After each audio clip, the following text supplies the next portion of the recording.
please subscribe and don't forget to press the bell icon to get notified whenever we upload a new video.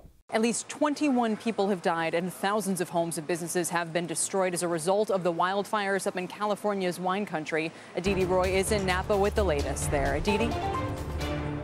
Hi, Kelly. We are at Signorella Estate here in Napa. This is one of 3,500 structures that have been destroyed by the wildfires. Very little remains of what it used to be.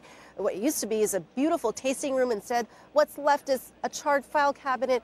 You can barely recognize these wine bottles behind me, and they are brittle to the touch, and a concrete wall that's just buckled to the ground. We just talked to the owner of this winery, and he says while he is obviously devastated, he remains hopeful that they will be able to move forward.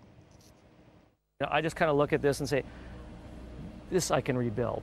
This I will rebuild. And, you know, take me a year or two, and I'm just trying to look at it in that positively, that it could have been a lot worse for us. And other people are going through some really tough times right now. Together, Napa and Sonoma account for nearly 700 wineries, produce nearly 100 grape varieties, and account for 10% of total California wine production.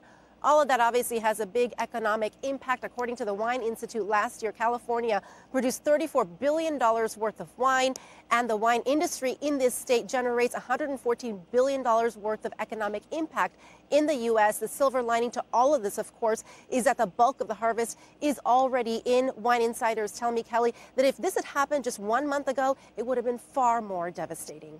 Back to you. Yeah, I don't even know if that's a silver lining, but I am wondering, Aditi, about the number of fires that spread. And we talked the other day about the wind making them so deadly. Have they now mostly been contained, or are they over? I mean, was it just kind of a rapid burst that came and went, or where do things stand? Unfortunately, it's a little bit more nuanced than that, because there were high winds that came, especially early part of the week, that really helped spread this fire. In fact, some of the wine experts were telling me that normally vineyards have, or at least wineries have, all these big vineyards, right, which is a large defensible green space that kind of helps protect them. But in this case, that didn't happen. And then what's going to be happening is we understand that later on tonight, those winds are going to be picking up, and those fires are far from over. So it's still very precarious. And just overnight, between last night and this morning, they had more evacuations in nearby Calistoga. So it's very much still a volatile situation, Kelly. Oh, my man.